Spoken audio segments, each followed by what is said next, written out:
पृथ्वी सौर मंडल में एकमात्र ऐसा ग्रह जिसकी सतह पर तरल पानी के महासागर मौजूद हैं।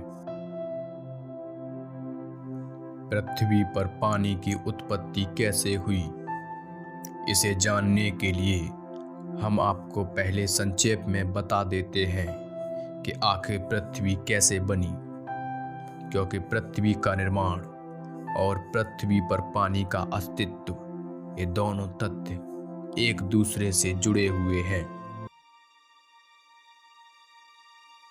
आरंभ में ये सभी पदार्थ जिनसे हमारे ब्रह्मांड का निर्माण हुआ है, जैसे कि ग्रह, सूर्य, तारे, धूमकेतु, क्षुद्र ग्रह, ये सभी एक गोलाई आकार के एक बिंदु में एक ही स्थान पर स्थित थे।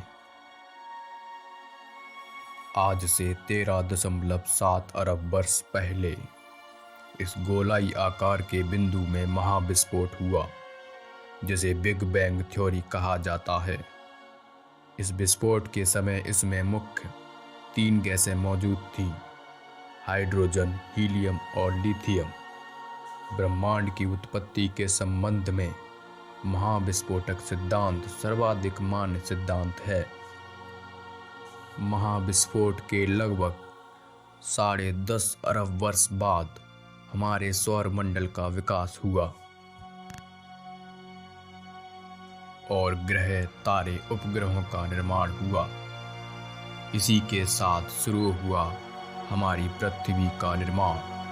अंतरिक्ष में कई गैसों के मिश्रण से एक बहुत जोरदार धमाका हुआ। चट्टानों के आपस में टकराने के कारण धरती एक आग के गोले के रूप में तब्दील होने लगी। 4.5 बिलियन साल पहले धरती का तापमान 1200 डिग्री सेल्सियस तक था।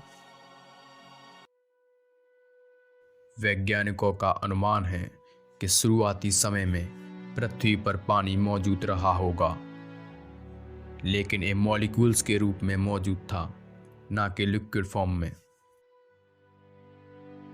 तो फिर पृथ्वी पर इतना सारा तरल पानी कहां से आया?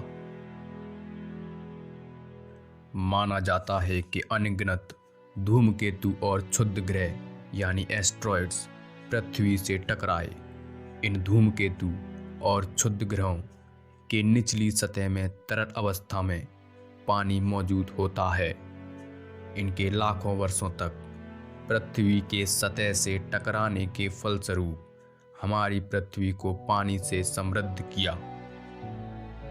समय बीतने के साथ साथ पृथ्वी ठंडी होने लगी। खोजों से पता चलता है कि अधिकांश पानी क्षुद्र ग्रहों से आया है। इन क्षुद्र ग्रहों और धूमकेतुओं के अंदरूनी हिस्सों में बर्फ और संभवतः तरल पानी भी मौजूद है। ये क्षुद्र ग्रह और धूमकेतु हमारे सौर मंडल के निर्माण से बचे हुए मलबे और पानी से भरपूर हैं। यह भी मानना है कि ग्रहों के निर्माण के समय टूटे हुए हिस्सों को क्षुद्र ग्रह के रूप में जाना जाता है। पृथ्वी के महासागरों के जल का जब अध्ययन किया गया तो ये जल इन्हीं एस्ट्रॉइड्स के जल के समान ही निकला। यही कारण है कि आज भी वैज्ञानिकों का मानना है कि अधिकांश पानी इन्हीं क्षुद्र ग्रहों की बमबारी से आया था।